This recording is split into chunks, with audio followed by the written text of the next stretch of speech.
Un actor vivirá unos días dentro de esa valla publicitaria a casi 9 metros de altura en pleno Sunset Boulevard en Los Ángeles.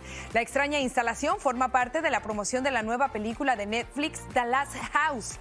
El espacio tiene una sala amueblada y el artista interactúa con las personas desde arriba, mientras que realiza actividades cotidianas.